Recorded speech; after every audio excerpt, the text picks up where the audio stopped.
এক শ্রেণীর ব্যক্তি আছে যারা বলে আমরা কোরআন মানি হাদিস মানি না। এমন মানুষ আছে না নাই? তাদের সঙ্গে প্রথম ডিল করবেন এটা দিয়ে যে ভাই নবীর ওপরে বা নবীদের ওপরে আল্লাহ সুবহানাহু ওয়া তাআলা কি কোরআন তথা কিতাবের বহির্ভূত কোনো ওহী অবতীর্ণ করেছেন কি করেন নাই? যে আল্লাহ নবীর 23 বছর জীবনী, নবুয়ত জীবনী, এই জীবনীতে জীবনে আল্লাহ নবী কখনো স্বপ্ন দেখেছে? যদি স্বপ্ন দেখে তো সেই স্বপ্নটা ওটাকে কোরআনে থাকবে না নবীর জীবনীতে আলাদাভাবে থাকবে? কোন দিকে থাকবে?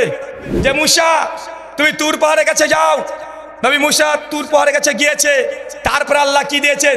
তওরাত দিয়েছেন। তওরাত দেওয়ার আগে আল্লাহ যে মুসাকে বলেন মুসা যাও ফেরাউনের কাছে দাওয়াত দাও, মুসা তোমার হাতে কি?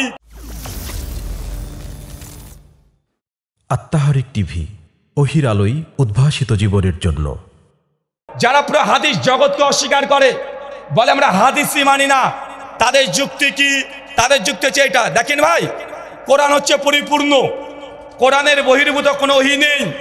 কিন্তু আমাদের আহলুস সুন্নাহ আহলুল হাদিসদের আকীদা হচ্ছে এইটা, ওহী কয় রকমের হয়, ওহী কয় ভাগে বিভক্ত, ওহী মাতলু আর ওহী গায়ের মাতলু। ওহী মাতলু মানে সম্পূর্ণ কোরআন যেটা তেলাওয়াত করা হয়, আর ওহী গায়ের মাতলু যেটা ভাবটা হচ্ছে আল্লাহর, আর ভাব সম্প্রসারণ করছে মুহাম্মদ সাল্লাল্লাহু আলাইহি সাল্লাম। এক শ্রেণীর ব্যক্তি আছে যারা বলে আমরা কোরআন মানি হাদিস মানি না। এমন মানুষ আছে না নাই? তাদের যুক্তি কি? যে কোরআনটা পরিপূর্ণ, আল্লাহ নবীর ওপরে যে গ্রন্থ অবতীর্ণ হচ্ছে কোরআন, হাদিস অবতীর্ণ হয় নাই, অতএব যে গ্রন্থ অবতীর্ণ হচ্ছে সেটা কোরআন, তাই আমরা হাদিস মানি না। এখন আমাদের সঙ্গে তাদের ডিল করতে হবে আলাদাভাবে। আপনি যতই তাদেরকে হাদিস থেকে দেখান যে ভাই দেখেন হাদিস আল্লাহ নবী বলছেন যে আমার উপরে হাদিস অবতীর্ণ হয়েছে, তারাকতু ফিকুম আমরাইন, আমি তোমাদের দুটো জিনিস ছেড়ে গেলাম, এই দলিলগুলো তাদের হচ্ছে দলিল না। কেন? কারণ তারা হাদিসকে অস্বীকার করে। তো যেটাকে অস্বীকার করে সেটাকে দিয়ে দলিল দেওয়া যাবে? দলিল দিলে মানবে না। তাই তাদেরকে দলিল দিতে হবে কোরআন থেকে। কোথা থেকে? তাকে কোরআন দিয়ে ইনশাআল্লাহ জবাব দেওয়া যাবে। চলেন তাদের সঙ্গে প্রথম ডিল করবেন এটা দিয়ে যে ভাই নবীর ওপরে বা নবীদের ওপরে আল্লাহ সুবহানাহু ওয়া তাআলা কি কোরআন তথা কিতাবের বহির্ভূত কোনো ওহী অবতীর্ণ করেছেন কি করেন নাই? তারা নিঃসন্দেহে জবাব দিয়ে বলবে যে নবীদের ওপরে আল্লাহ সুবহানাহু ওয়া তাআলা শুধু কিতাবই নাজিল করেছেন, কিতাবের বাইরে কোনো জ্ঞান দেয় নাই। এটা কাদের দাবি? কাদের দাবি? যারা হাদিস অস্বীকার করে তারা একদম প্রত্যেকের দাবি এটাই যে আল্লাহ সুবহানাহু ওয়া তাআলা নবীদের সঙ্গে যোগাযোগ করেছেন কিতাবের মাধ্যমে। কিসের মাধ্যমে? কিতাবের মাধ্যমে। তবে এটা কোরআনের আলোকে সম্পূর্ণ মিথ্যা। কেন? সূরা শুআরা আয়াত নম্বর 51 আল্লাহ পরিষ্কারভাবে জানাচ্ছেন যে কোনো ব্যক্তির জন্য এটা শোভনীয় নয় যে আল্লাহ সুবহানাহু ওয়া তাআলা মানুষের সঙ্গে যোগাযোগ করবেন ডিরেক্ট সরাসরি, বরং আল্লাহ যোগাযোগ করেন তিনটে কোয়ালিটিতে। কয়টা কোয়ালিটিতে? তিন ভাবে। এক, আল্লাহ ডিরেক্ট নবীদের দিলের উপরে একদম ওহী অবতীর্ণ করতে থাকেন। দুই, পর্দার অন্তরাল থেকে। কোথা থেকে? পর্দার অন্তরাল থেকে। তিন, কোন ফেরেশতার মাধ্যমে। মানে আল্লাহ বান্দার সঙ্গে যোগাযোগ করে মাধ্যম কয়টা? আল্লাহকে দুনিয়াতে আসে, কথা বলেন, আল্লাহ দুনিয়াতে এসে কিতাব দিয়ে যাবে? আল্লাহ তো আসেন না। তো আল্লাহ সুবহানাহু ওয়া তাআলা তিনি যে ওহী করবেন, ওহী করে ওয়ে রাস্তা পদ্ধতি কয়টা? সূরা শুআরার 51 নম্বর আয়াত থেকে আমরা পাই তিনটা। এক, আল্লাহ ডাইরেক্ট ওহী নবীদের হৃদয়ের মধ্যে মানে মুখস্থ করে দেয়, সিনাতে দিয়ে দেয়। দুই, ফেরেশতা জিবরিল এসে কিছু কিছু ওহী দিয়ে যায়। তিন, আল্লাহ পর্দার অন্তরাল থেকে নবীদের সঙ্গে কথা বলে। উদাহরণ দিই আপনি বুঝতে পারবেন। আরেকটা কোয়ালিটির ওহী পাওয়া যায় সূরা সাফফাত 37 আয়াত নম্বর 2। নবী ইব্রাহিম আলাইহিস সালামকে আল্লাহ যে তার সন্তানকে কুরবানি করতে বলেছিল কিসের মাধ্যমে? জিবরাইলকে দিয়ে। জিবরাইলকে দিয়ে। কিভাবে? স্বপ্নে। তার মানে বোঝা গেল নবীদের স্বপ্ন এটা আল্লাহ সুবহানাহু ওয়া তাআলা নবীদের সঙ্গে যোগাযোগ করার মাধ্যম। মানে নবীদের স্বপ্ন এটা ওহী। যারা বলছে যে নবীদের সঙ্গে শুধুমাত্র আল্লাহ যোগাযোগ করে কিতাবের মাধ্যমে, তার মানে এই এক আয়াত থেকে প্রমাণিত হচ্ছে যে না, আল্লাহ বান্দার সঙ্গে যোগাযোগ করে টোটাল 4টে মাধ্যম। কয়টা মাধ্যম পাওয়া গেল? 4টে। এক, ফেরেশতা। দুই, স্বপ্ন। তিন, পর্দার অন্তরাল থেকে। আর 4 নাম্বার ডাইরেক্ট আল্লাহ ওহী দিয়ে দেয়। এই 4টে পদ্ধতি। এবার যারা হাদিসকে অস্বীকার করে, যারা নিজেদেরকে দাবি করছে আমরা আহলে কোরআন, তাদের পাল্টা প্রশ্ন করেন, বলেন তো ভাইজান আমাদের কাছে যে আল কোরআন এসেছে এটা কে দিয়েছে? বলবে জিবরাইল এসে দিয়েছে। সূরা শুআরা আয়াত নম্বর 94 থেকে 95। তার মানে বোঝা গেল আল্লাহ বান্দার সঙ্গে যোগাযোগ করে 4টে পদ্ধতিতে, কিন্তু কোরআন অবতীর্ণ হয়েছে মাত্র একটা পদ্ধতিতে। কয়টা পদ্ধতিতে? কয়টা? আরে একটা। আরে কোরআন তো জিবরাইল এসে দিয়েছে নবীকে, আল্লাহ নবী হিফজ করেছে, সাহাবীদেরকে মুখস্থ করে দিয়েছে। তো কোরআন অবতীর্ণ হচ্ছে তো একটা পদ্ধতি, এখনো 3টে পদ্ধতি আছে না নাই? আছে না নাই? পর্দার আড়াল থেকে আল্লাহ ওহী করেন, এটা কোরআনের দাবি। যদি বলে না আল্লাহ নবীর সঙ্গে আল্লাহ মানে পর্দার অন্তরাল থেকে কথা বলেনি, তাহলে কোরআনের এই আয়াতকে তারা কি জবাব দেবে? আল্লাহ নবী যে পর্দার অন্তরাল থেকে কথা বলেছে তার জ্বলন্ত দৃষ্টান্ত সূরা বনী ইসরাঈল আয়াত নম্বর 1, যেটা মেরাজে গিয়েছিলেন আল্লাহ সুবহানাহু ওয়া তাআলা আল্লাহ সুবহানাহু ওয়া তাআলার সঙ্গে নবী কথা বলেছেন কি বলেন নাই? আরো জোরে কথা বলেছে কি বলে নাই? কিসের মাধ্যমে বলেছে? পর্দার অন্তরাল থেকে। তার মানে কোরআনের এই আয়াত থেকে প্রমাণিত হয় যে আল্লাহ জানিয়েছেন নবীদের সঙ্গে যোগাযোগ করেন পর্দার অন্তরাল থেকে। মেরাজের রাত্রিতে এই ধরনের আল্লাহ নবী ওহী পেয়েছে কি ভাই নাই? ওই যে 50 ওয়াক্ত সালাত আস্তে আস্তে 5 ওয়াক্ত হলো, এটা পর্দার অন্তরাল থেকে ডাইরেক্ট কোরআন মাজিদ আল্লাহ 5 ওয়াক্ত সালাতকে ফরজ করেনি। 3, তাদেরকে প্রশ্ন করেন যে আল্লাহ নবীর 23 বছর জীবনী, নবদ জীবনী, এই জীবনীতে জীবনে আল্লাহ নবী কখনো স্বপ্ন দেখেছে? কথা বলেন।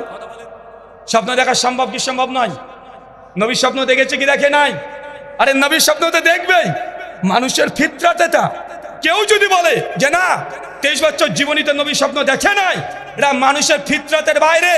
আর আমরা কোরআন থেকে জেনে নিয়েছি যে স্বপ্ন হচ্ছে এক প্রকারের ওহী, নবীদের স্বপ্ন হচ্ছে সত্য। নবী ঈসা আলাইহিস সালাম স্বপ্ন দেখেছে, ইব্রাহিম নবী স্বপ্ন দেখেছে, তো আল্লাহ নবী জীবদ্দশা থেকে স্বপ্ন দেখে নাই। যদি স্বপ্ন দেখে তো সেই স্বপ্নটা ওটাকে কোরআনে থাকবে না নবীর জীবনীতে আলাদাভাবে থাকবে? কোন দিকে থাকবে? মানে কথা কি খুব ভারী হচ্ছে আপনাদের জন্য? আগে ওহীটা বোঝেন, কারণ আমাদের দাবি সকল বিধান বাতিল করো, ওহীর বিধান কায়েম করো। কিন্তু কেউ যদি বলে আমরা 1 প্রকার ওহী মানি, বাকি 4 প্রকার ওহী আমরা মানি না, তো তাদেরকে জবাব এটাই যে আল্লাহ নবী 23 বছর জীবনীতে অবশ্যই নিশ্চিত তিনি কোনো স্বপ্ন দেখেছেন, আর সেই স্বপ্ন সেটা কোরআনে কখনো থাকা সম্ভব নয়। এটার জন্য আলাদা কোনো গ্রন্থ লাগবে, সেটাকে আমাদের ভাষাতে আমরা বলি হাদিস। কি বলি? হাদিস। তার মানে বোঝা গেল 4টে পদ্ধতি আল্লাহ নবীর সঙ্গে যোগাযোগ করেছেন। চলেন আরো কিছু প্রমাণ দিই। চাচা, নবী আদমের নাম শুনেছেন? শুনেছেন? কে কে শোনেন না একটু হাত তোলেন। আমার কথা বোঝা যায় না? নবী আদম আলাইহিস সালাম নবীর নাম কে শোনেন নাই? তারা একবার হাত তোলেন। কি রে ভাই, সবাই শুনেছেন তার মানে? আচ্ছা, তাদের দাবি কি? যে আল্লাহ নবীদের সঙ্গে যোগাযোগ করে কিতাবের মাধ্যমে, কিতাবের বহির্ভূত আল্লাহ নবীদের সঙ্গে কন্ট্যাক্ট করে না, ওহী দেয় না।